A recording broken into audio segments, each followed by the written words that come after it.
So hello guys, welcome back to the new video. In the previous video I have explained in front of you the choroid, which is a part of uveal tract. Today we will be studying about the ciliary body. First let me make a again this is a defected eye made by me. This was the choroid.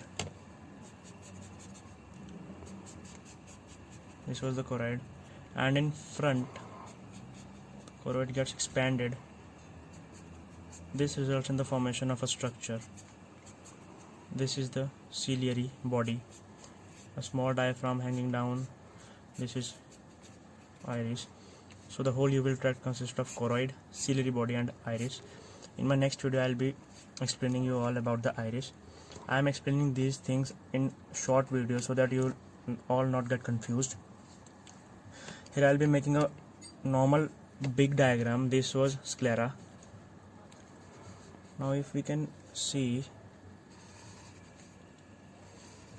this is the choroid.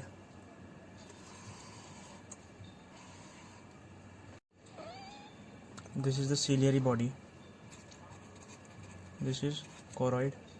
This was ciliary body. The outer layer is this, you can say this is the sclera.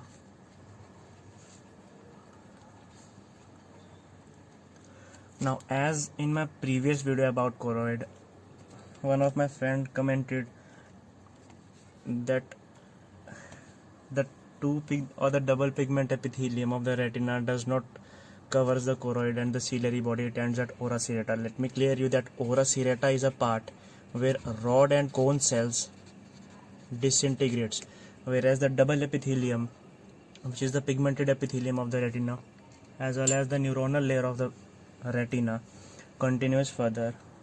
Now I'll be showing you. Suppose this is the pigmented epithelial layer of retina. Guys, this was retina. I've already told you. Inner to this is retina. This is the epithelial layer and this is the neuronal layer where rods and cone cells are present. In fact, rods and cone cells are not present in the neuronal layer. They are tightly attached to the pigmented epithelial layer of the retina. When we'll be studying about retina, I'll tell you all. So this was what? This was the pigmented epithelial layer. Let me make a diaphragm also known as the iris. This is iris. This is choroid. Oh sorry, this is ciliary body. This is the choroid. I'm also human, I also make mistakes.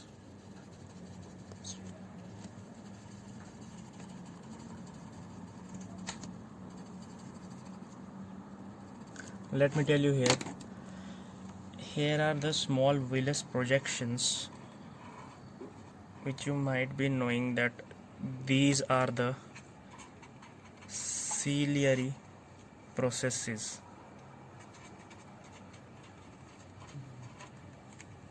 Okay, these ciliary processes forms the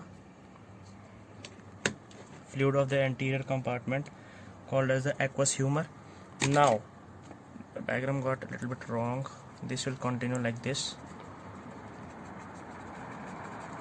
It is adherent to the whole surface. Sketch pen not working. So I'll be continuing this with this color. This is the pigmented epithelial layer of retina. It ends here. This part is called as pupillary rough. Now the next layer, which is the neuronal layer, it continues along with the pigmented epithelial layer of the retina.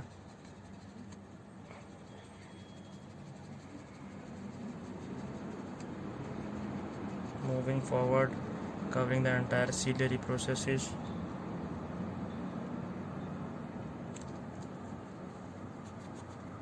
And moving further on.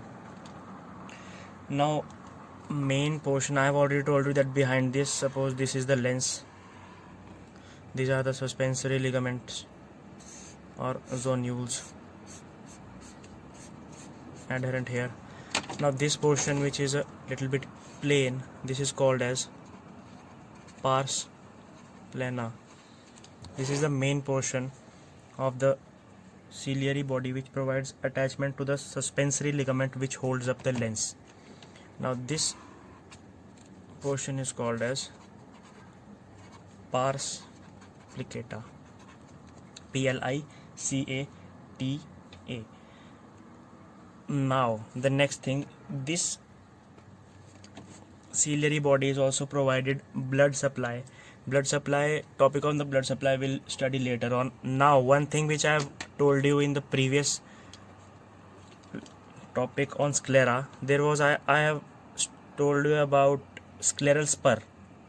So sclera, when covering the ciliary body, here it gets little bit expanded, or there is a little bit rough or a portion. This is known as scleral spur. Here is the attachment to ciliarus muscle.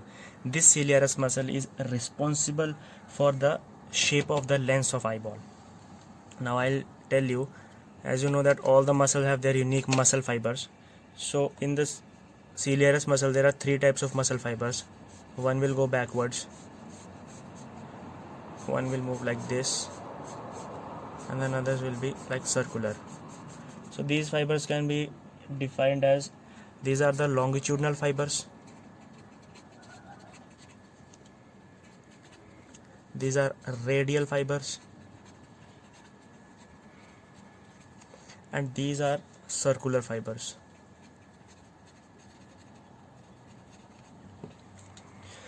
Now how the ciliarus muscle works. When a person is looking at a distant object, means object is far away, lens is kept flat, lens will be flattened. Okay, the ciliarus muscle remains relaxed. That time the ciliarus muscle will remain relaxed. As the ciliarus muscle is attached with pars plana, it covers all part of pars plana and pars plicata. When that object moves, suppose this is an object and this is eye. This is eye, this is object. When it is far, the lens will remain flattened. When the object will be near, this will become globular, lens will become globular. As we all know that lens capsule is elastic, so when the object is far away, the muscle fibers are relaxed, they are at their different areas. Okay, when an object comes near to the eye, what happens, this ciliarus muscle contracts. As you know that these muscle fibers will contract, pars plana will come nearby and it will become globular. So when we are looking at distant object, the lens is kept flat and the muscle remains relaxed. Now most of the zonules, these you can see, these are the zonules. These are the zonules. So when the ciliary body are relaxed, so the fibers move more backwards. When the ciliary body, when this portion is relaxed, the fibers more move backwards. These are backwardsly oriented and the lens is stretched. These will orient backwards, the zonules will pull it and it will be flattened.